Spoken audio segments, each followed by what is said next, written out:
Hi, you guys. My name is Myera. Hi, my name is Summer. Hi, my name is Lucy. And my name is Ashley. We are students at UTM.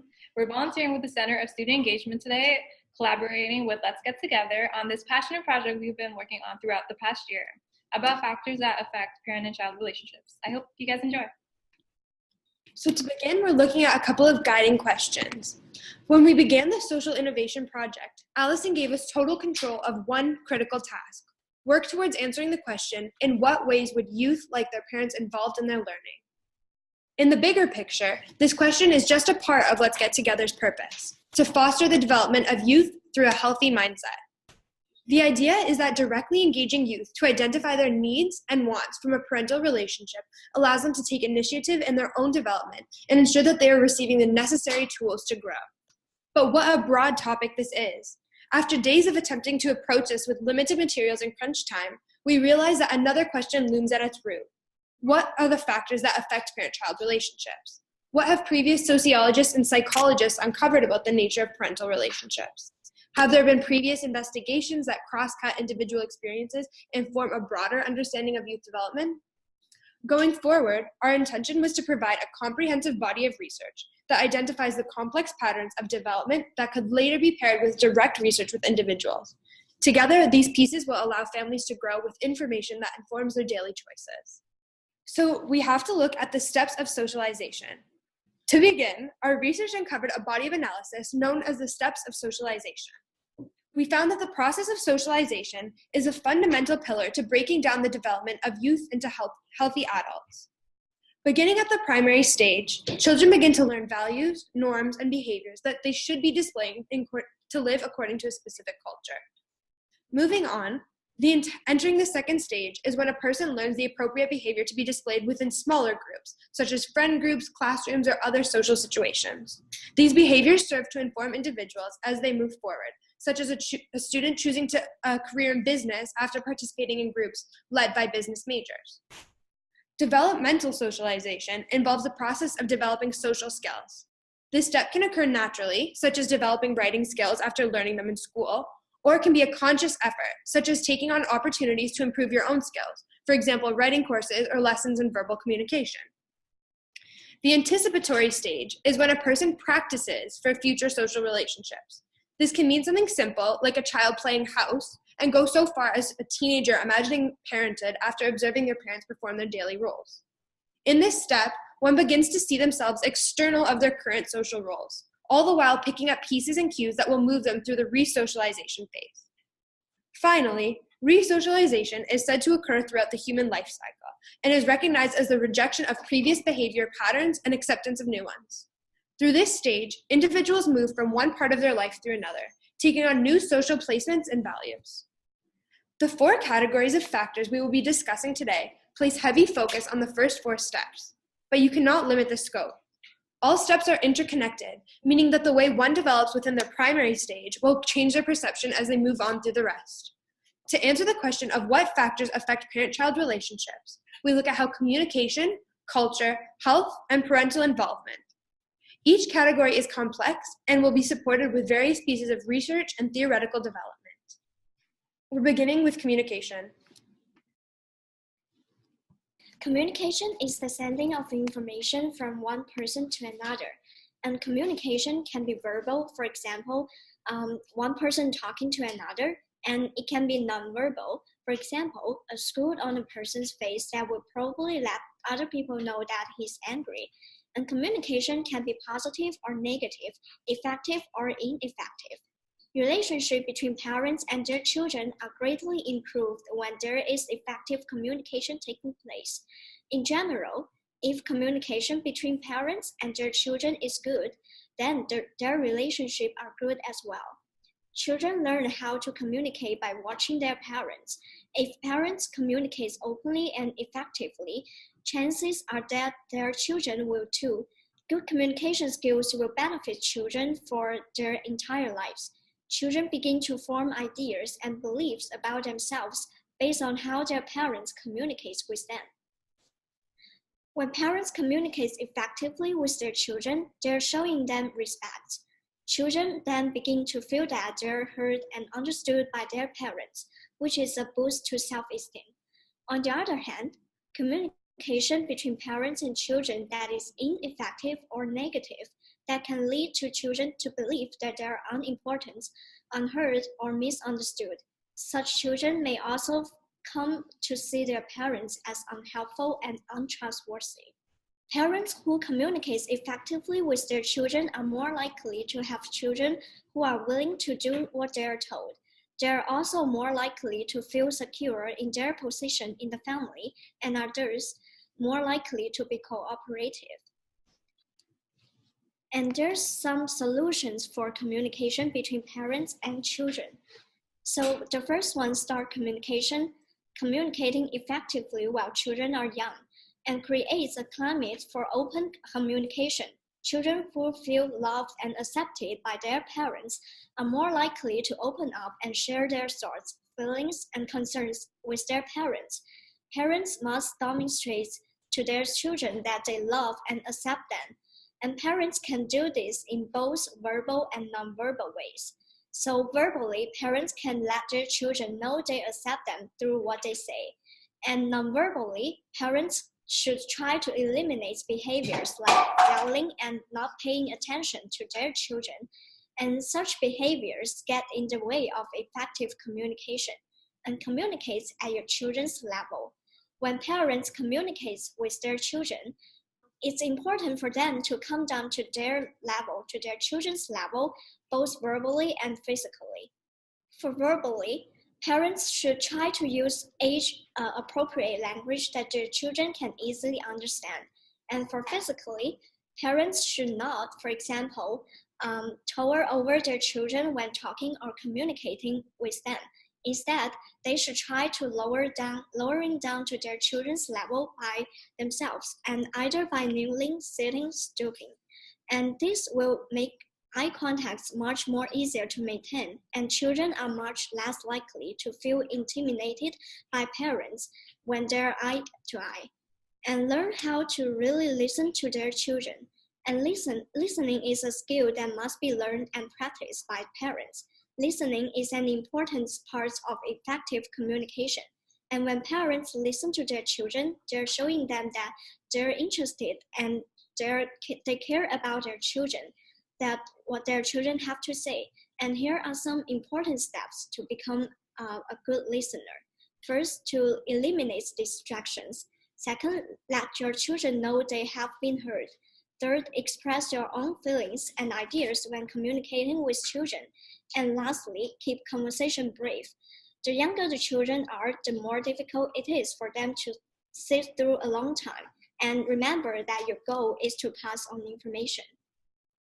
Moving on to culture, we're going to be looking at the effects of culture on development through 3 different channels: the effect on thought and interaction, on self-image and relationships, and on norms and tendencies.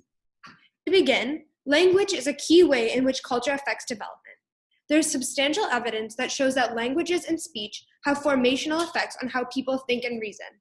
Even more blatant is the difference in the way in which parents across different cultures interact with each other and their children. As early as infancy, mothers talk to their children differently. One article found that German mothers focus on their infants' needs and them individually, whereas mothers of various African tribal groups focus on a more social context. Overlapping with the impacts of language, culture also affects how children attend to themselves and their relationships with others as they form their self-image and identity.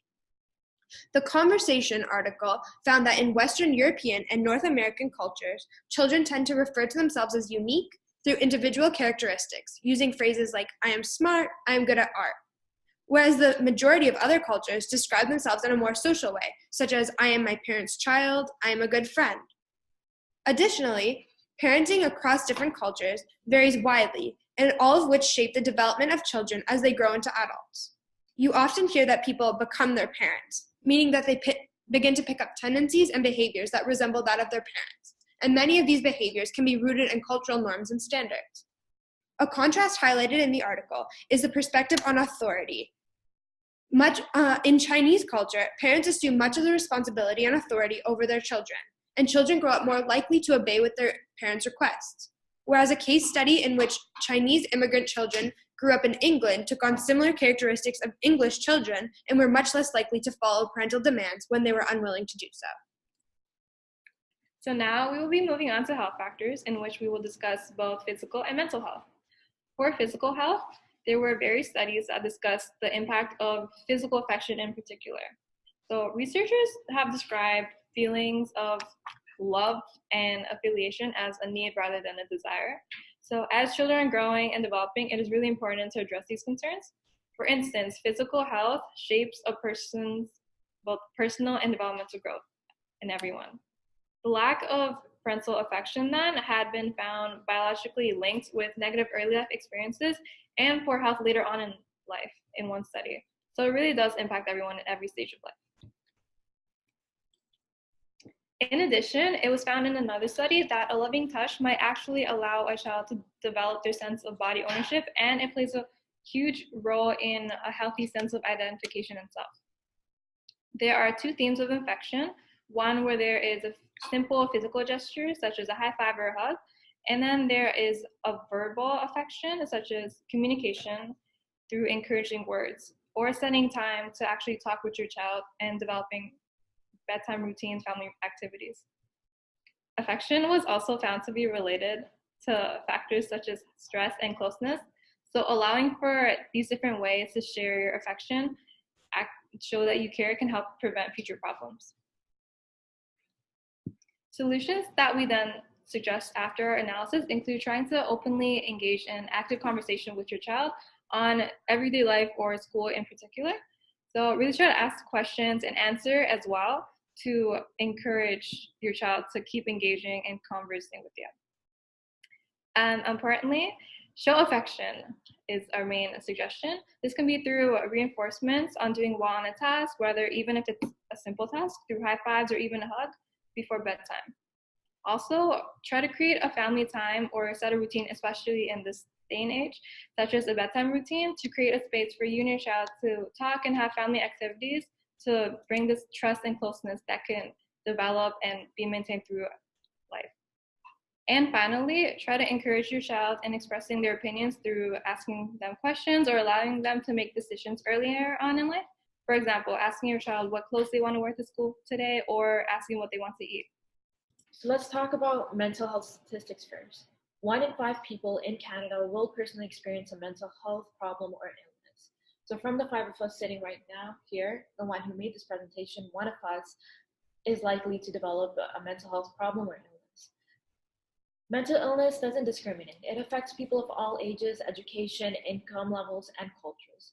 It is estimated that 10 to 20% of Canadian youth are affected by mental illness or disorder. It is the single most disabling group of disorders worldwide.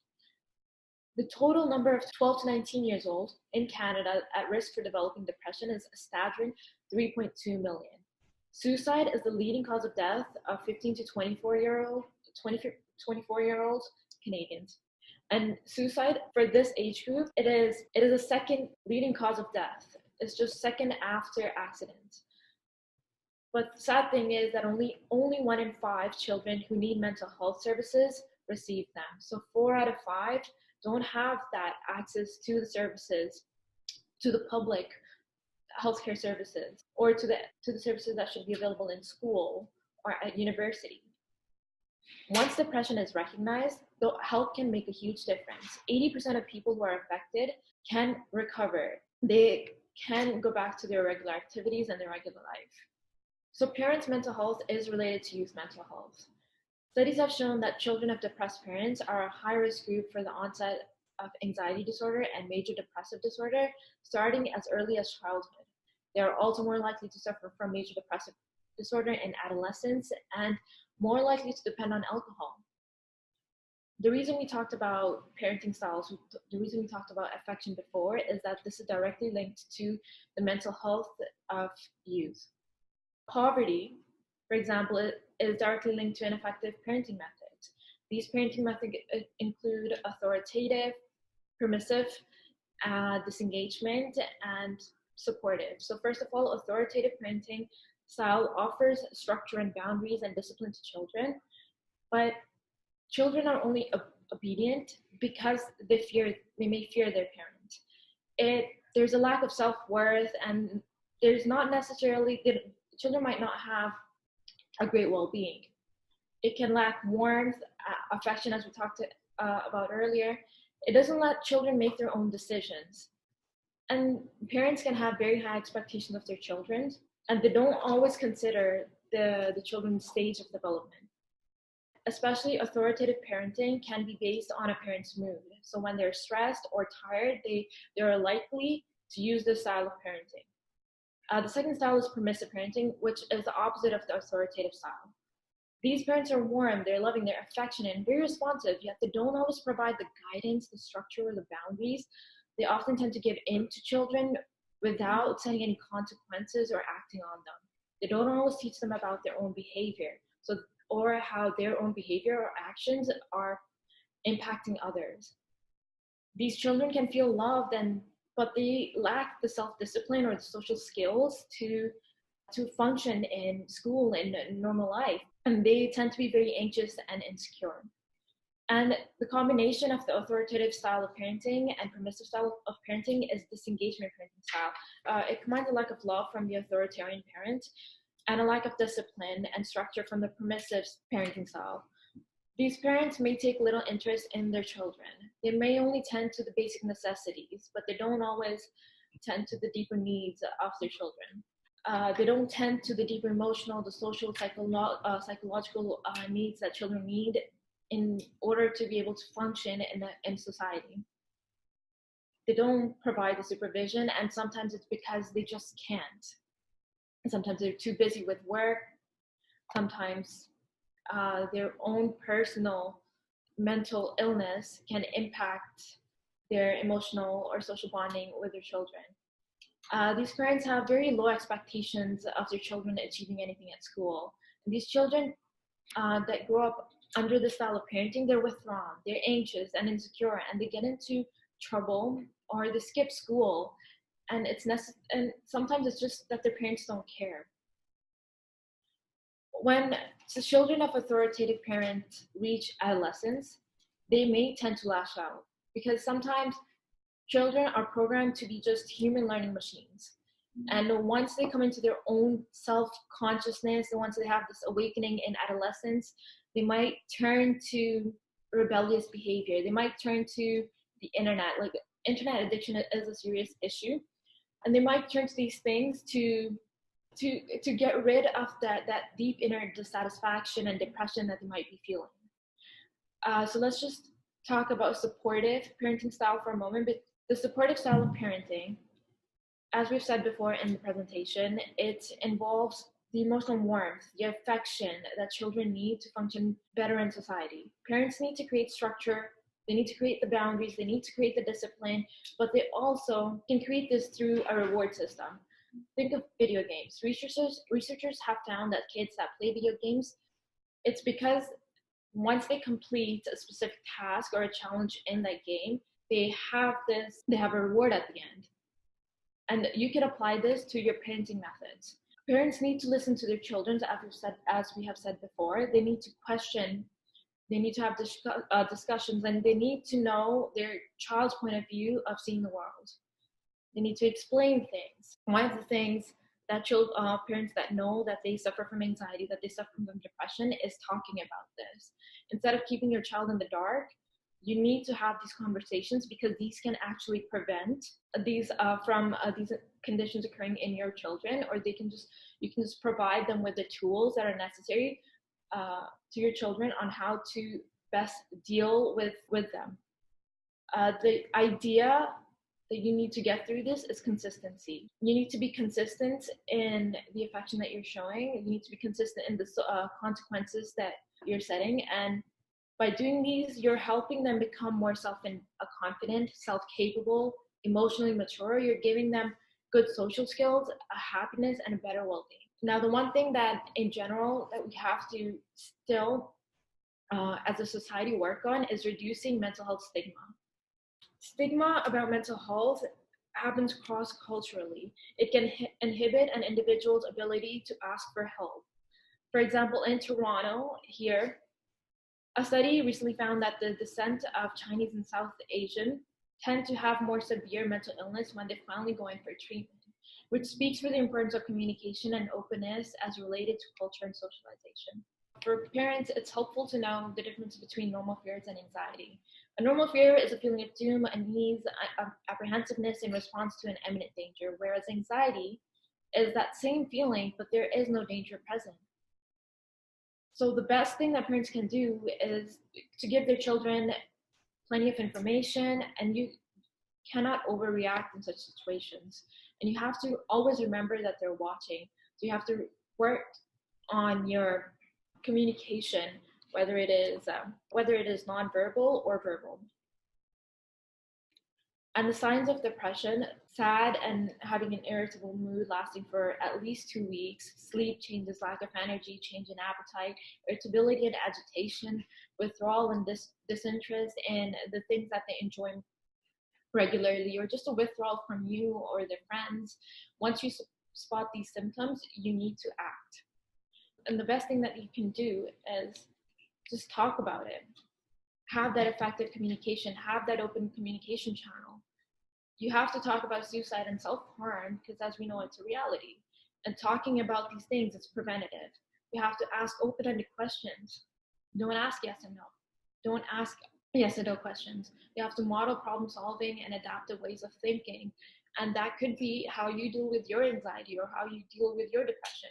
And physical exercise. You have to try to make physical exercise a family thing. Rather, instead of sitting in front of the TV watching a movie, try to engage the whole family in yoga or anything. Managing stress, how you manage your stress impacts how kids manage their own stress. So if you do it in a positive and a good way, that's how your children will learn from that. And limiting social media use. The more kids are on social media, the more unrealistic their expectations about life become. So turn that fear of missing out into the joy of missing out. Try to limit your own screen time.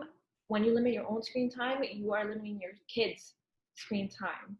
And sleep hygiene, again, as we've talked about before, good sleeping habits, try to make that a family thing. And for younger kids especially, you have to build a vocabulary. Kids especially may not know how to ask for help, so you have to teach them the right words. One of the resources that parents and youth can turn to is ementalhealth.ca. It provides walk-in clinics and depending on where you live. So the last part that we are going to talk about is parental involvement. Research shows that when parents constantly believe in kids' potential and have high expectations in a positive manner, students can do better. Research shows that parental involvement raise student level achievement in math, but only parental involvement in own children increased reading level achievement. By grade 6, only 4% report that they read together every day with their parents, or almost every day. Based on this small percentage, there might be some barriers to parental involvement. And based on the research, there might be 4 main barriers, which is the time poverty, lack of access, lack of financial resources, and lack of awareness. So due to these barriers, children may feel low self-esteem from their own school days, low social economics, and working a lot, and also lack of resources, transportation problems, and lack of awareness. Let's review some reasons for parental involvement. Due to for the perspective for parents, it can be due to busy with works. For teams do not want parents get as involved as that much, and for teachers, they might lack of ability to involve parents. So most promoting practice would be to collaborating between parents, child, and teacher. And also teens want to be more independent, so they tend not to tell as much about schools. So in conclusion, parents influence their children's success through high expectations, talking to their children about schools, and generally working to create a positive attitude about learning and strong work habits.